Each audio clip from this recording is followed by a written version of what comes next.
pessoal, tudo bem? Meu nome é Leonardo Branco, eu estou aqui representando a FK Partners hoje. Nós vamos falar a respeito de imposto de renda. Bom, a FK Partners é um prazer muito grande estar aqui. Ela prepara planejadores financeiros já há 15 anos. Nós vamos falar hoje sobre um módulo específico que é a tributação da pessoa física. A ideia hoje é a gente fazer um plantão de dúvidas e, em primeiro lugar, colocar todo mundo na mesma página e falar a respeito do imposto de renda. Muito bem, imposto de renda para colocar todo mundo no mesmo lugar. Artigo 43 do Código Tributário Nacional. Eu vou dar umas dicas aqui que eu acredito que vão ajudar aquele que vai fazer a sua declaração. Eu acho que as dicas que nós vamos dar hoje vão ajudar na sua declaração. Se você já fez, não tem problema, ainda dá tempo também de retificar. Muito bem, em primeiro lugar, eu acho que ajuda bastante a gente ter uma distinção. Então, renda, o que é? É rendimento. Rendimento, fruto periódico de uma fonte permanente. Imagina só, um rendimento que todos os meses eu vou lá e eu colho, por exemplo, o fruto do meu trabalho. Eu colho o salário todos os meses. Agora, eu tenho também uma segunda modalidade de renda, que é o ganho de capital. Bom, o ganho de capital, ele é aquele quando você vende a própria árvore que dava frutos. Então, olha só, nós temos renda como rendimento, fruto de uma fonte permanente, e de outro lado, como ganho de capital. O rendimento nós submetemos a uma tributação de 0 a 27,5%, enquanto que, o ganho de capital nós oferecemos a uma tributação, como regra geral, de 15 a 22,5%. Olha só, rendimento, regra geral, tabela progressiva mensal, 0 a 27,5%, enquanto que o ganho de capital, 15 a 22,5%. Essa regra é nova do ganho de capital, nós temos há poucos anos no Brasil, então muito cuidado, porque antes a tributação de ganho de capital era de 15%, flat tax. Perceba só que nós temos uma exceção a esta regra. A exceção é que a alíquota continua fixa no ganho de capital quando nós falamos de operação de renda variável, ações, BDR, mercado de balcão. E muito cuidado também, porque operações de day trade, alíquota punitiva de 20%. Muito bem, feita esta primeira distinção, minha proposta é a gente colocar uma lupa, em primeiro lugar, sobre o ganho de capital. Então, ganho de capital. Em primeiro lugar, ninguém quer pagar imposto de renda. Então, como que eu faço para não pagar o imposto de renda sobre o ganho de capital? Muito bem. Um momentinho. Ok? Imposto de renda, então, sobre ganho de capital, ninguém quer pagar. Então vamos pensar, em primeiro lugar, numa isenção. Existem 3 grandes modalidades de isenção no Brasil. Então, em primeiro lugar, a isenção na venda, na alienação do bem de pequeno valor. Quando eu alieno o bem de até R$35 mil, na regra geral, eu tenho uma isenção específica do imposto de renda. Então, eu vendi um bem de até R$35 mil, isento de imposto de renda, independentemente do ganho de capital. Existe uma segunda exceção aqui, que é aplicável à isenção do bem de pequeno valor, justamente para alienação de ações e BDR e ouro como ativo financeiro. Então, para a regra geral, R$35 mil. Para a regra especial, ações e BDR, até R$20 mil. Ambas se aplicam sobre o valor de alienação bruto e também todos os meses. Então, todos os meses eu posso me valer dessa isenção. Segunda grande família isencional que nós temos, na venda do único imóvel, no valor de até R$440 mil. Quando eu realizo a venda do único imóvel no valor de até R$440 mil, eu estou igualmente isento de imposto de renda. E por fim, a mais usual de todas, e essa é a mais importante, porque mais gente usa, é aquela da janela de 180 dias. Eu estou isento na proporção do valor reaplicado na compra de outro imóvel residencial. Então, veja só, eu vendo um imóvel residencial e este valor, ou parte dele, eu reaplico na compra, na aquisição de outro ou outros imóveis residenciais. Eu estarei isento na proporção do valor reaplicado. Isso quer dizer que, se eu abati com metade do valor uma dívida, por exemplo, e a outra metade eu adquiri um imóvel residencial, eu estou agora isento em 50% do imposto de renda devido. Essas são as 3 grandes modalidades isencionais que nós temos no Brasil para fins de ganho de capital. Uma vez que você não faça jus a nenhuma destas três modalidades de isenção, então, aí neste caso, você passa a ter que pagar o imposto de renda. Você vai ser obrigado a recolher o imposto de renda. Como que a gente vai fazer então? Ganho de capital é o valor de alienação menos o custo de aquisição. E aqui a gente começa a entrar na nossa declaração do imposto de renda. Veja só que existe uma ficha, que é a ficha de declaração de bens e direitos da declaração do imposto de renda anual, na declaração de ajuste anual. Essa ficha da declaração de bens e direitos, ela serve para acompanhar a evolução patrimonial do contribuinte. Muito bem, a ideia é que a evolução patrimonial do contribuinte seja consentânea com os seus rendimentos. Então, não é possível que haja uma discrepância entre os seus rendimentos e a sua evolução patrimonial. Aqui nessa ficha, nós vamos realizar a declaração dos bens e direitos apenas, única e exclusivamente, pelo valor do custo de aquisição, o valor histórico. Guarde muito bem isso, porque isso ajuda bastante no momento de que seja realizada a declaração. Então, imagine só que você adquiriu um imóvel em um determinado ano. Você joga o valor do custo de aquisição desse bem. E esse valor não será alterado em nenhuma hipótese. Perceba que interessante, nós não alteramos o valor do custo de aquisição declarado. Então, quais são as hipóteses aqui em que o contribuinte acaba saindo prejudicado? Bom, a primeira delas, evidentemente, é decorrente da inflação. A inflação, então, vai fazer com que aquele custo de aquisição ele tenha o seu valor aquisitivo da moeda corrompido com o passar do tempo. Então, para que haja agora uma compensação com relação à corrosão causada pela inflação, o governo criou os fatores de redução do ganho de capital. Então, perceba só, você não altera o custo de aquisição, colocou lá o valor do imóvel declarado. O que você vai fazer? Quando for eventualmente vender esse imóvel, você vai colocar o valor de alienação e aplicar os fatores de redução do ganho de capital apenas sobre o ganho de capital. O custo de aquisição, ele segue inalterado. E como que você faz isso? Bom, eu vou resumir aqui. Do ano de 1988 para trás, você tem uma redução de 5% ao ano sobre o ganho de capital. Até que no ano de 1968 você zera o ganho de capital. De 1988 até 1995, plano real, você aplica fatores de redução conforme índices inflacionários. Esse é o período hiperinflacionário do país. De 1995 ao ano de 2005, fator de redução número 1. E de 2005 até os dias de hoje, o defasado fator de redução número 2. É evidente que fazer uma conta como essa é muito difícil. E o governo já pensou em você. O governo, ele disponibilizou pelo site da Receita Federal o Programa de Ganho de Capital, o GCAP. No GCAP, você vai colocar o custo de aquisição do imóvel e o valor de alienação do imóvel. E aí, ele vai calcular para você a aplicação dos fatores de redução. Isso vai fazer com que sejam compensadas as perdas causadas pela inflação e no momento de vender o imóvel, aquele custo de aquisição, na prática, no final do dia, vai ter sido corrigido. Muito bem. Olha só, e é por isso mesmo que você não pode alterar o custo de aquisição no valor da sua ficha de declaração de bens e direitos. Porque senão, este contribuinte ganharia duas vezes. Em primeiro lugar, no momento da correção que ele mesmo faz, e em segundo lugar, na aplicação dos fatores de redução do ganho de capital.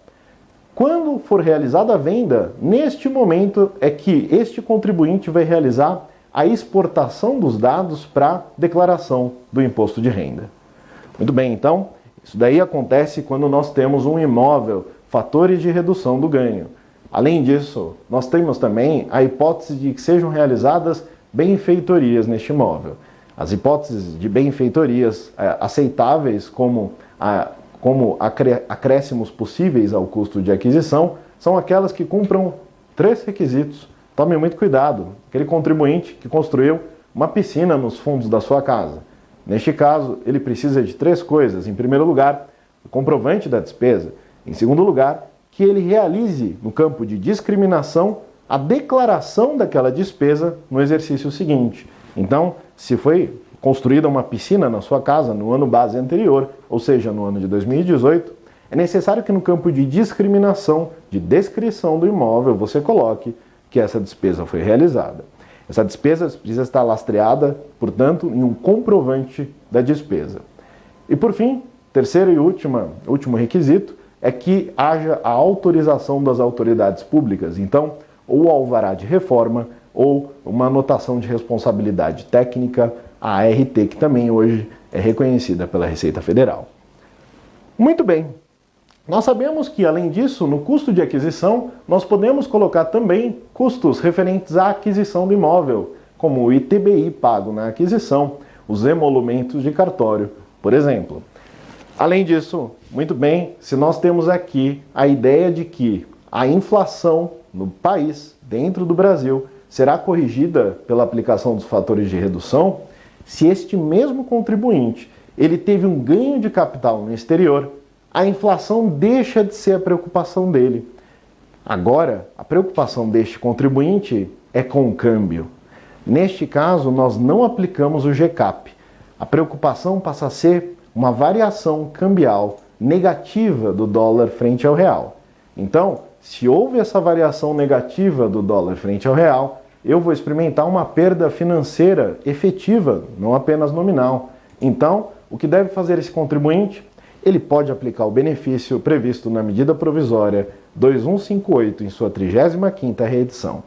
Neste caso, se os rendimentos para comprar esse bem ou direito que ele está vendendo neste momento foram originalmente vindos do Brasil, ou seja, originários do Brasil, ele pode calcular valor de alienação e custo de aquisição em reais. Isso quer dizer, na prática, para facilitar, que ele vai poder aplicar o câmbio da data da compra e o câmbio da data da venda.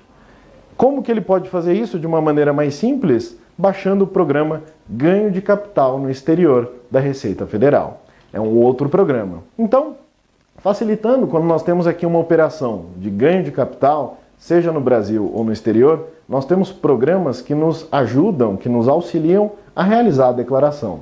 Seja o programa de ganho de capital, seja o programa de ganho de capital no exterior.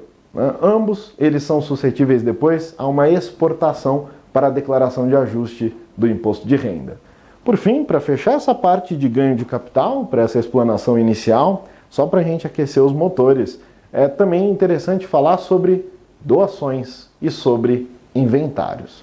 Veja só, se um pai realiza a doação de um imóvel, por exemplo, para o filho deve pagar o ITCMD, o Imposto de Transmissão sobre Doação.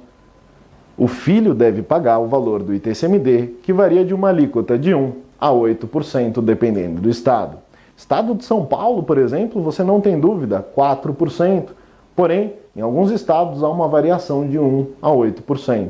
Sobre qual valor? Sobre o valor venal. O valor venal, não se engane, não é o valor do IPTU, é o valor de venda, é o valor de mercado. O mínimo que eu posso declarar é o valor do IPTU. Para fins de imposto de renda, que é a finalidade da nossa declaração, veja você, este imóvel pode ser transmitido para o filho pelo valor declarado na declaração do pai, o valor histórico, o valor de custo de aquisição, ou pelo valor de mercado. Se for realizado pelo valor de custo, pelo valor declarado pelo pai, não haverá imposto de renda para ninguém. Mas, se o pai, nesta operação, quiser realizar a doação pelo valor venal, pelo valor de mercado, atualizando o valor do bem, ele pode fazer isso. Mas, nesse caso, o pai vai pagar de 15% a 22,5% sobre a diferença à vida. A escolha é do pai, né, neste caso, do doador, ou, num caso de evento morte, do inventariante. Então, está lá declarado no inventário aquela casa antiga da vovó, e aí vai ser realizada a transferência para os herdeiros. Se ela for realizada a valor de mercado atual, é possível atualizar o valor do bem. Neste caso, haverá incidência de imposto de renda sobre a diferença. E qual é a vantagem disso? A vantagem é a aplicação dos fatores de redução do ganho de capital. Minha sugestão para você é, se for realizada naquele ano base uma doação ou um inventário, neste caso vale a pena baixar o GCAP e fazer uma simulação. Às vezes, pelo período que ficou aquele imóvel no nome do donatário ou do espólio, no caso de um evento morte, vale muito a pena trazer a valor presente este bem. Essa é uma operação bem específica e muita gente faz doação, recebe doação ou faz um inventário, quer levantar rápido o formal de partilha e acaba não pensando neste efeito tributário específico que pode gerar uma grande economia para o contribuinte. Muito bem.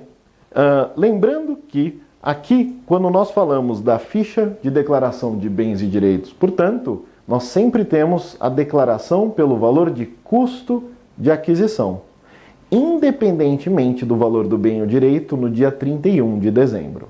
Fechamos essa parte de ganho de capital. Vamos falar agora sobre a parte mais importante para a gente, o rendimento. Então, rendimento, aqui nós temos o seguinte: regra geral, ele será tributado a 0 a 27,5%. Muito bem, minha sugestão para facilitar a sua vida no momento da declaração é separar em 3 cestos de tributação o rendimento. Primeiro é o rendimento tributável. Esse é o mais importante para a gente, porque esse daqui é o importante para a declaração para fins de incidência do imposto de renda. Rendimento tributável é aquele proveniente do salário, dos royalties, dos aluguéis recebidos pelo contribuinte. Um segundo cesto de tributação, faça essa divisão porque vai te ajudar, é aquele rendimento sujeito à tributação exclusiva na fonte. Por exemplo, aquele proveniente de juros sobre capital próprio, ou o do 13º salário, ou de rendimento de operações financeiras. Estes são rendimentos exclusivos na fonte. E uma terceira e última modalidade são os rendimentos isentos da pessoa física. Por exemplo, se você é sócio de uma empresa e recebeu dividendos, esses dividendos são rendimentos isentos de imposto de renda. Estas 3 modalidades, elas são muito importantes, pois elas serão a base da sua declaração do imposto de renda. Na verdade, quando nós falamos da declaração, o nosso ponto de partida é o rendimento tributável. Como que nós vamos separar isso para ficar bastante tranquilo? Em primeiro lugar, todos os meses você soma a totalidade dos seus rendimentos tributáveis. Você recebeu aluguel, você recebeu salário. Você soma tudo isso e você oferece a tributação da tabela mensal do imposto de renda, 0 a 27,5%. E oferece a tributação. Ao final do ano, depois de um período de apuração anual, você precisa fechar a conta com o governo. E aí nós fazemos o seguinte: nós somamos o rendimento tributável do ano todo e oferecemos, pela única vez, a tabela anual do imposto de renda, 0 a 27,5%. Nós vamos comparar o valor pago de imposto de renda ao longo do ano base com o valor devido de imposto de renda. O valor devido de imposto de renda é 0 a 27,5% tabela anual sobre o rendimento anual tributável. 2 coisas podem acontecer. Você pode ter antecipado o imposto a mais e, neste caso, você terá direito a uma restituição, ou você pode ter antecipado o imposto a menos e, neste caso, você deverá realizar a complementação anual obrigatória do imposto de renda. Essa complementação pode ser feita em até 8 cotas iguais. Muito bem. Caio perguntou, professora, agora com o novo IR, os dividendos são tributados? Muito bem. Agora com o novo regulamento do imposto de renda, nós vimos que a legislação ela foi atualizada, na verdade, consolidada até o ano de 2016. Nós temos um regulamento do imposto de renda que já nasce um pouco velho. Porém, o regulamento do imposto de renda ele deve refletir apenas a legislação ordinária do país. Logo, nós não temos alteração, por exemplo, quanto à tributação dos dividendos. Então, os dividendos continuam isentos. Mas muito cuidado, porque dividendos recebidos de pessoa jurídica fora do país, estes sim são tributados. Então, se o seu cliente ou você detém cotas ou ações de uma offshore localizada, por exemplo, em um paraíso fiscal, os dividendos pagos por essa pessoa jurídica serão tributados no Carnê-Leão 0 a 27,5% de imposto de renda, né? Agora, imposto de renda sobre dividendos de PJ brasileira para pessoa física brasileira ou não residente no Brasil, isentos de imposto de renda desde o ano de 1995 com o Plano Real. Muito bem, então nós temos estas diferenças. Rendimento tributável, eu tenho a partir dele duas formas de fazer a declaração. Então eu tenho aqui a declaração completa e a declaração simplificada. A declaração simplificada, ela é bem simples mesmo. Você simplesmente vai retirar 20% como despesas presumivelmente dedutíveis. Então, a declaração simplificada, 20% é o valor que o contribuinte pode deduzir. Porém, cuidado, até um teto de 16 mil e um quebradinho. Eu digo um quebradinho porque todos os anos esse valor ele se atualiza. Então, não deixe de conferir qual é o valor. O software do Imposto de Renda disponibilizado pela Receita Federal, ele já vai fazer essa conta para você. Na prática, portanto, eu devo fazer uma seguinte conta. Será que as minhas despesas dedutíveis, elas ultrapassam esse limite? Caso ultrapassem esse limite, passa a ser interessante fazer a declaração pela declaração completa. Porém, se não ultrapassarem, se eu tenho menos de 16 mil reais para deduções permitidas pela lei, neste caso, passa a ser interessante fazer a forma simplificada. Ou ainda aquele contribuinte que de fato tem mais deduções do que 16 mil, tem 20 mil, 30 mil reais em despesas dedutíveis aceitas por lei. Porém, ele perdeu os comprovantes ou ele não guardou os comprovantes. Infelizmente, neste caso, ele não terá direito à dedução. Cabe aqui um parênteses interessante com relação ao autônomo. Então, nós temos aqui o autônomo pessoa física quando ele realiza a prestação de serviços. Nós temos um problema sério com o motorista dos aplicativos hoje, Uber, Cabify. Então, veja só, se eu sou, por exemplo, um planejador financeiro e eu sou um autônomo pessoa física, eu posso baixar um programa chamado Livro Caixa da Receita Federal. Por meio deste programa, eu posso lançar todas as despesas de custeio voltadas à atividade. Então, se eu sou um planejador financeiro, eu tenho o aluguel da minha sala, eu tenho energia elétrica, eu tenho as despesas com as máquinas dessa sala, e tudo isso, inclusive a limpeza e a energia elétrica da sala, eu posso lançar como despesa de custeio da atividade. E eu vou abater do meu rendimento tributável. Então, só ofereço a tributação mês a mês, aquele valor que sobrar depois de deduzidas essas despesas. O motorista do Uber ele poderia fazer isso também. E vejam, olha que coisa interessante, eles têm uma isenção devido a transporte de pessoas, serviço de transporte de pessoas de 40% sobre os rendimentos tributáveis. Então, 60% do rendimento do Uber deveria ser oferecido à tributação. Aqui nós estamos falando de um autônomo pessoa física em que o aplicativo ele serve somente como um intermediário da operação. Ele não é um contratante, CLT, ele também não é uma pessoa jurídica que paga diretamente à pessoa física e deveria fazer a retenção. Na verdade, aqui nós temos um grande problema. O motorista do Uber é como se ele recebesse diretamente do cliente que entra no seu carro. E nós temos aqui o aplicativo apenas como um intermediário que facilita essa transação. Logo, o motorista deveria recolher, mediante Carnê-Leão, todos os meses, 0 a 27,5% sobre o valor recebido.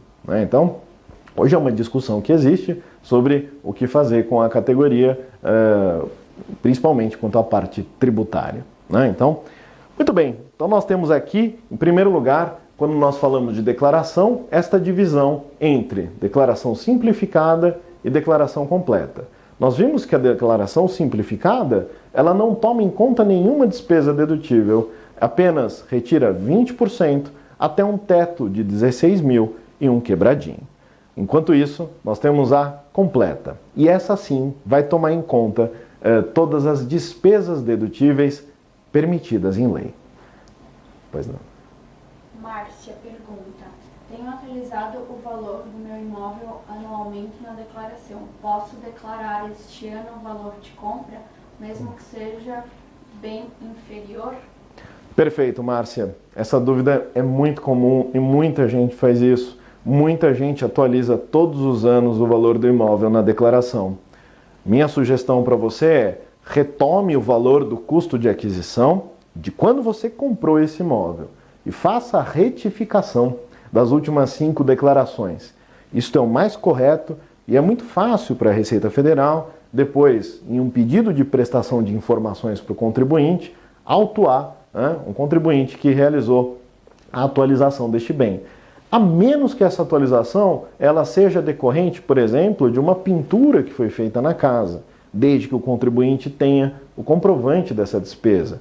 Agora, quando passa a ser uma atualização muito grande, é interessante que seja feita a retificação das últimas declarações. E nesse ano, já coloca o valor de custo de aquisição, o valor lá de trás deste imóvel.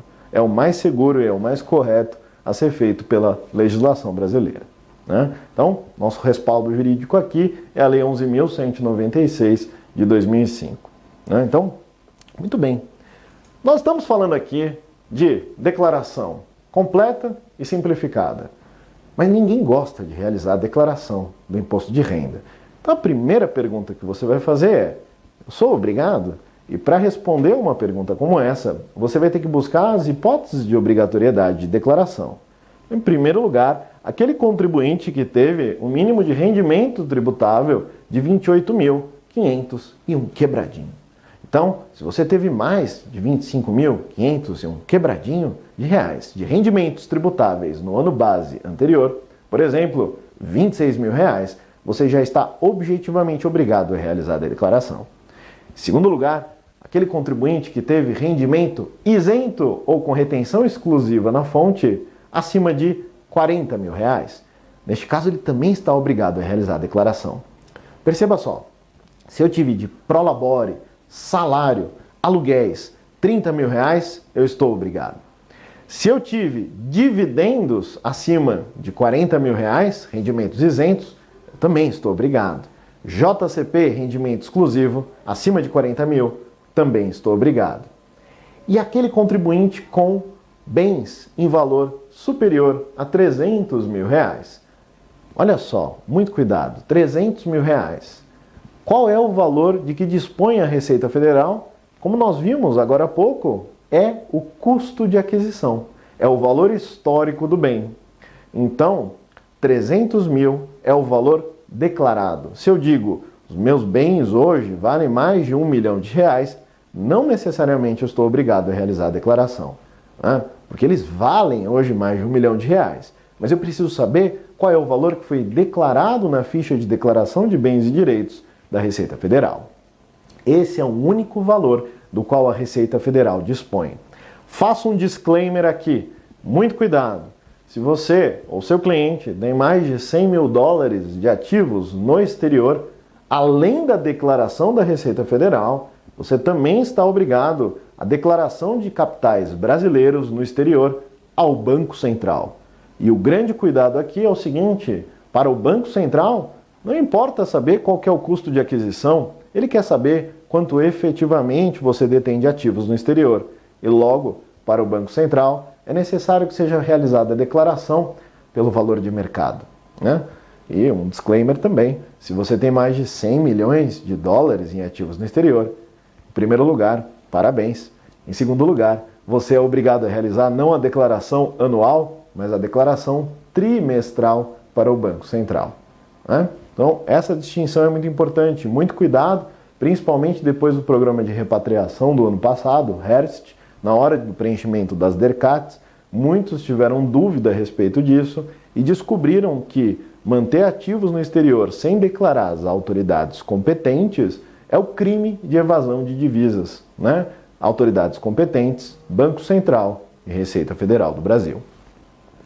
Muito bem, essas são as principais hipóteses de obrigatoriedade. Há outras, por exemplo, se você usou da isenção da janela de 180 dias, ou se você operou na bolsa, ainda que você seja muito ruim na bolsa, Se você teve prejuízo consistentemente todos os meses, ainda assim você está obrigado a realizar a sua declaração.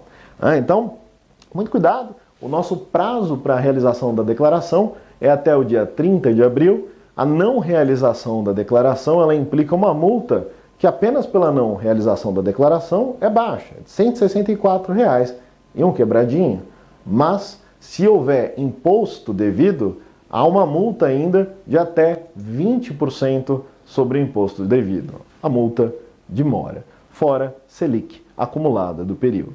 Muito bem, nós temos aqui uma ideia que é muito interessante da Receita Federal, no sentido da detecção de inconsistências. As inconsistências são aquelas que não permitem sequer a transmissão da declaração do imposto de renda. Então, já para ali mesmo e o próprio programa te avisa que tem algo errado. Quando passa da inconsistência, ou seja, aquele erro que o programa não pega, isso pode gerar uma malha fina. A malha fina do contribuinte. O contribuinte ele será intimado à Receita Federal, chamado à delegacia da Receita Federal, para prestar esclarecimentos. Ele recebe uma cartinha dizendo assim: vem aqui, contribuinte, preste declaração, por exemplo, sobre esse valor. Não entendi esse valor. Comprove a origem destes valores mediante documentação hábil e idônea.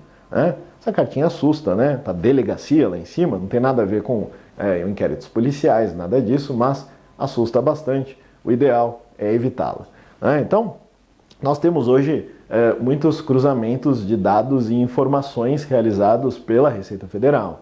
Então, hoje o programa do SERPRO, ele automatizou muita coisa na busca por inconsistências. Nós temos, por exemplo, declarações realizadas pelo banco ou pelas fontes pagadoras.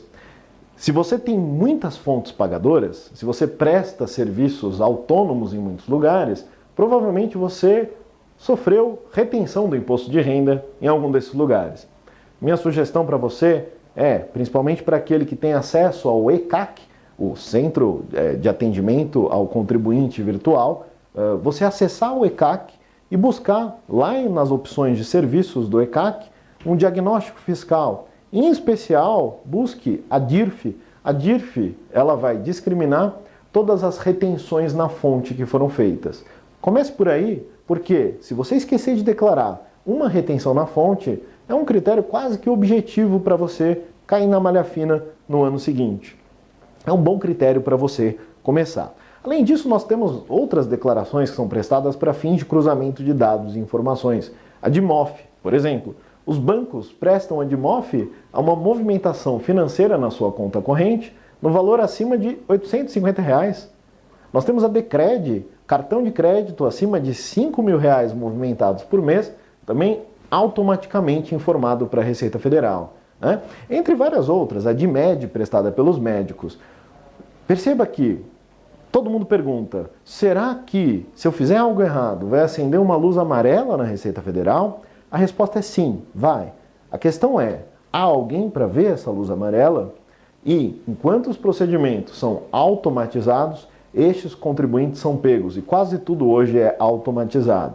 A dificuldade é quando o procedimento deve se submeter a um tratamento manual. Neste caso, quando precisa de uma pessoa, às vezes a fiscalização ela acaba por falhar.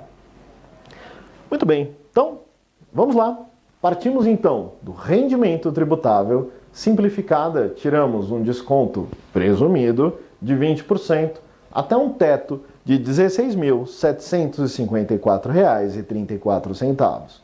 De outro lado, nós temos a declaração completa. Declaração completa, nós vamos tirar as despesas dedutíveis. Muito cuidado com as despesas dedutíveis. Então, nós temos algumas deduções que são permitidas por lei. Então, uma dedução permitida por lei, e poucas são as deduções permitidas por lei. A regra geral é que nada é dedutível, salvo aquilo permitido em lei, é a despesa do dependente. Então, o dependente, eu posso ter um ascendente, então, um pai, uma mãe, um avô, uma avó, um bisavô, ou um descendente, um filho, um neto, que seja dependente. Então, é necessário que haja algum grau de parentesco, em primeiro lugar, mas não só. Então, se eu tenho a guarda judicial do menor, de um menor, quem quer que seja, né? Aquele que detém a guarda judicial, ele pode sim realizar a dedução do dependente, né?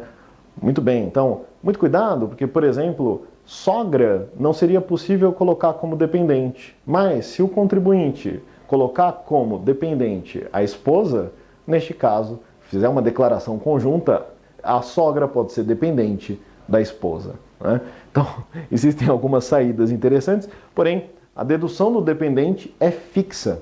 Você pega o número de dependentes e multiplica pelo valor da dedução, R$ 2.275 e um quebradinho, né? Então, basta multiplicar o número de dependentes, independente do momento em que ele nasceu no ano base anterior, até este valor fixo que nós temos, né?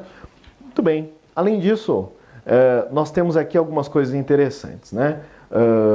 Quando que eu coloco como dependente a pessoa? Será que vale realmente a pena? Então, por exemplo, o pai que coloca o filho como dependente. O filho está na faculdade, quando ele está na faculdade ou ensino técnico, ele pode ficar como dependente até os 24 anos. Imagine que ele está em um estágio remunerado.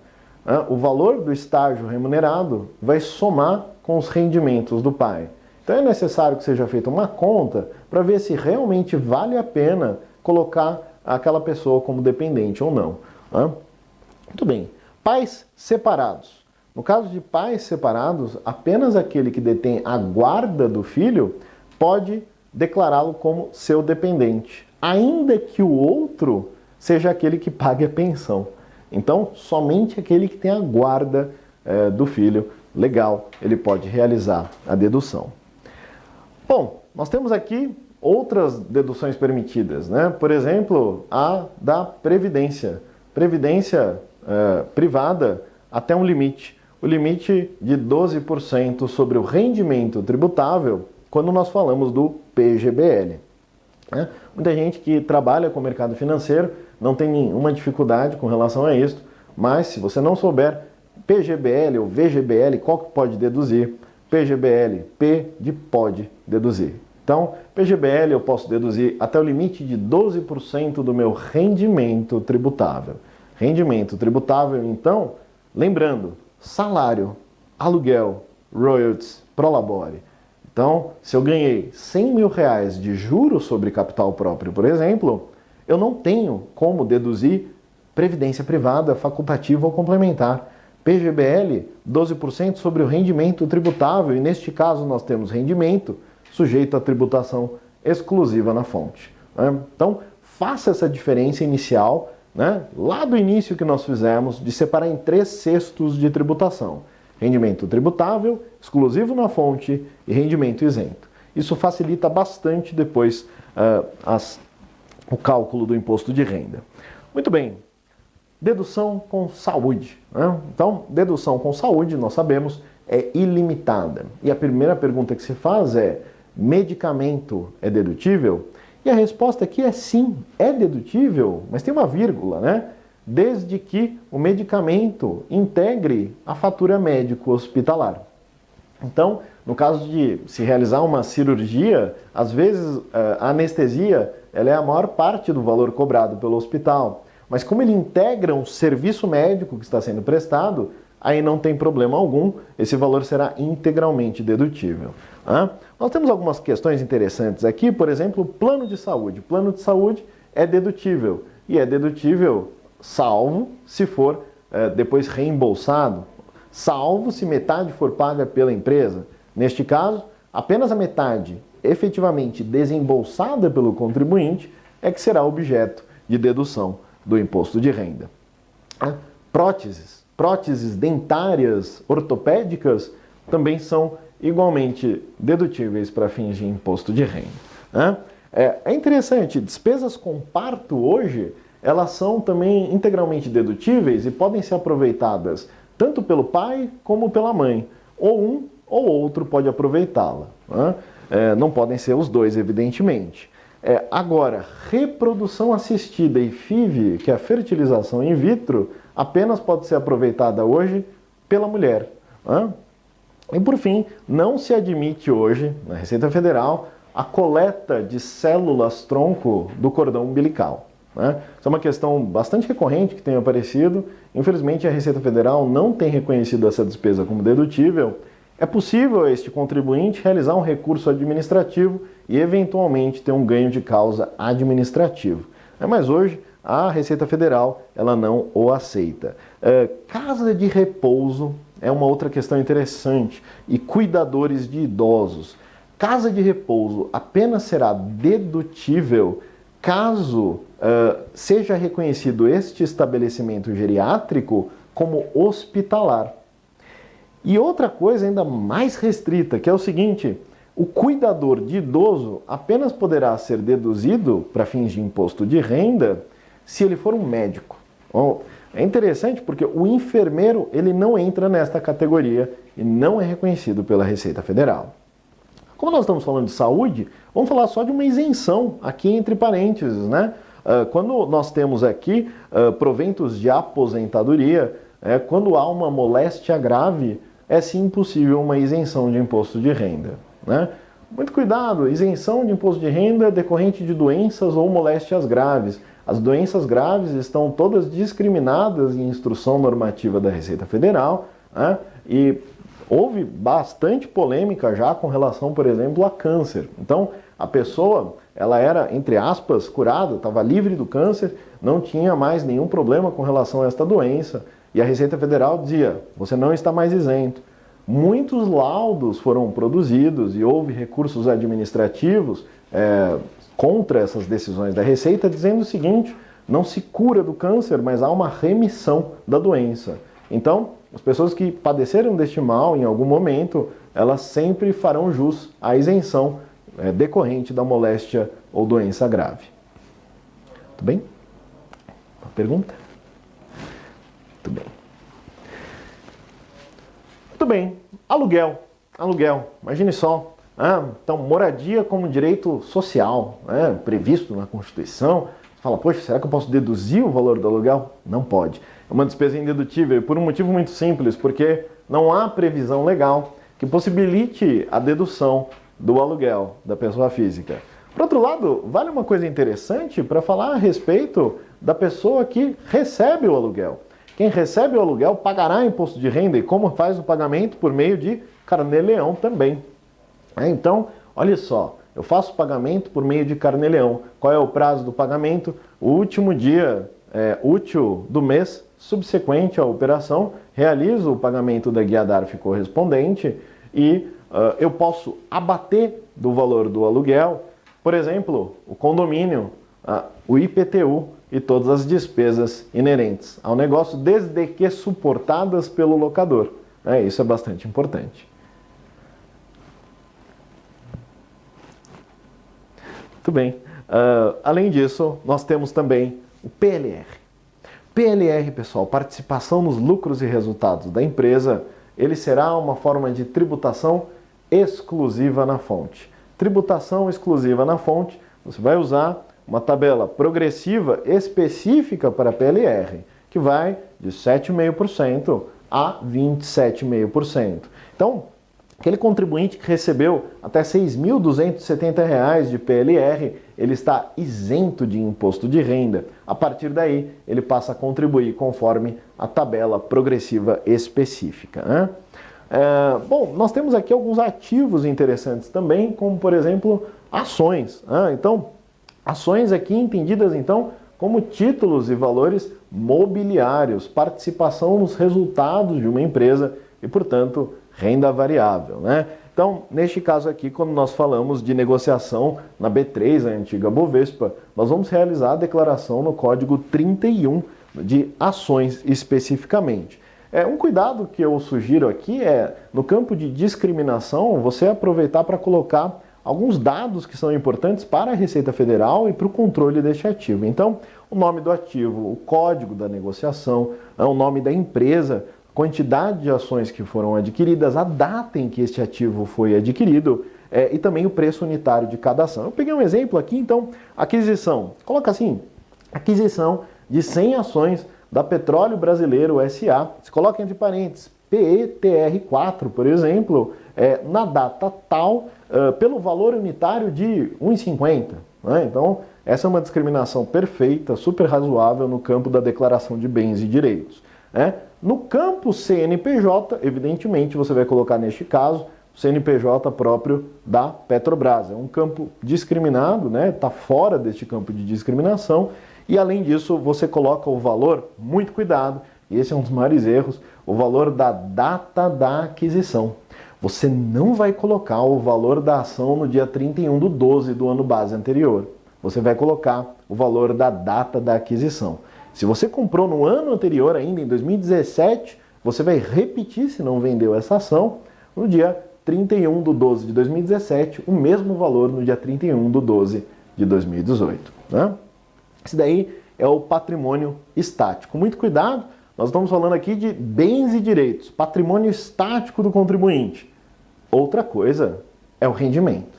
Então nós podemos ter rendimentos aqui diferenciados. Podemos ter dividendos ou juros capital próprio. Juros sobre capital próprio e dividendos são espécies de rendimentos decorrentes dessa ação. Então, além do ativo custo de aquisição, você declara os rendimentos, dividendos, que são isentos, quando pagos à pessoa física, residente ou não no Brasil, ou jurídica, sediada ou não no Brasil, e juros sobre capital próprio. Juros sobre capital próprio, retenção exclusiva na fonte de 15%. Então, como é uma retenção exclusiva na fonte, não vai ter impacto nenhum sobre o ajuste anual. Por fim, ganho de capital. Se você vendeu essa ação da Petrobras, você vai calcular ganho líquido da operação é igual ao valor de alienação menos o custo de aquisição. Como nós sabemos, no Brasil, nós temos duas modalidades de tributação da renda variável. Regra geral, 15% para operações comuns e a alíquota punitiva de 20% para operações day trade. Olha que coisa interessante, nós temos 20% para day trade e para todo o resto no Brasil, nós temos uma alíquota fixa de 15%. Seja swing trade, position trade, buy and hold, qualquer uma dessas será oferecida a 15%. E perceba também que o momento em que é realizado o pagamento desses valores, do ganho de capital, da renda variável, do ganho líquido da operação, há ainda uma retenção na fonte.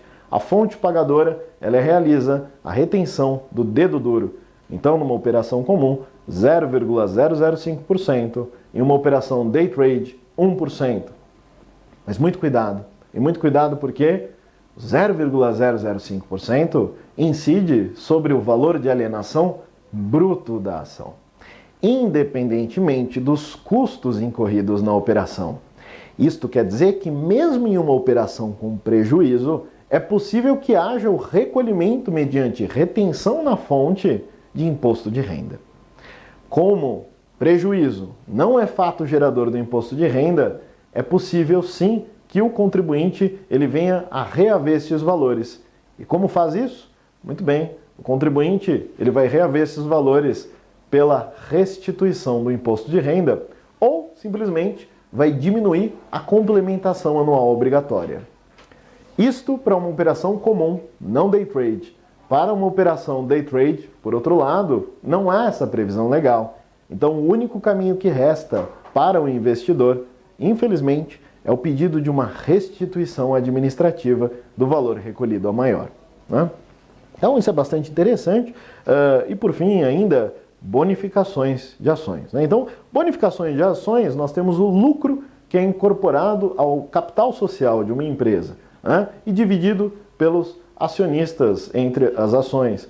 Esse valor, bonificação, ele não vai aparecer no informe de rendimentos ao contribuinte. Ele vai aparecer, na verdade, ao aviso aos acionistas. Então, é necessário que o acionista ele acompanhe esta evolução e a bonificação em ações ela é declarada na ficha de rendimentos isentos e não tributados em linha incorporação de reservas ao capital.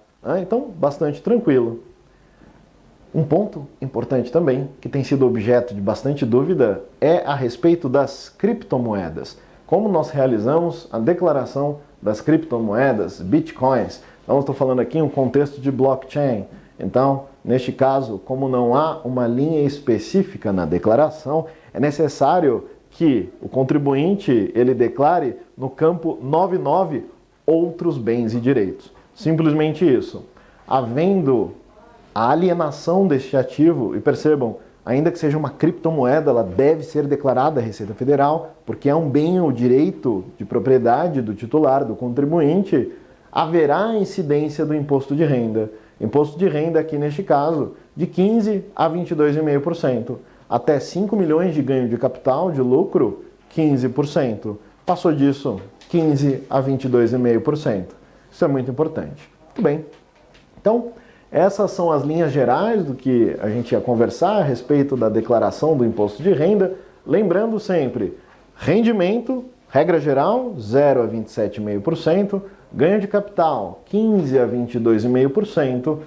Essa é a tributação do imposto de renda. E por outro lado, não deixe de prestar muita atenção na ficha da declaração de bens e direitos. Ali será realizado o acompanhamento da evolução patrimonial do contribuinte. Ok? Muito obrigado, ficamos à disposição para as dúvidas.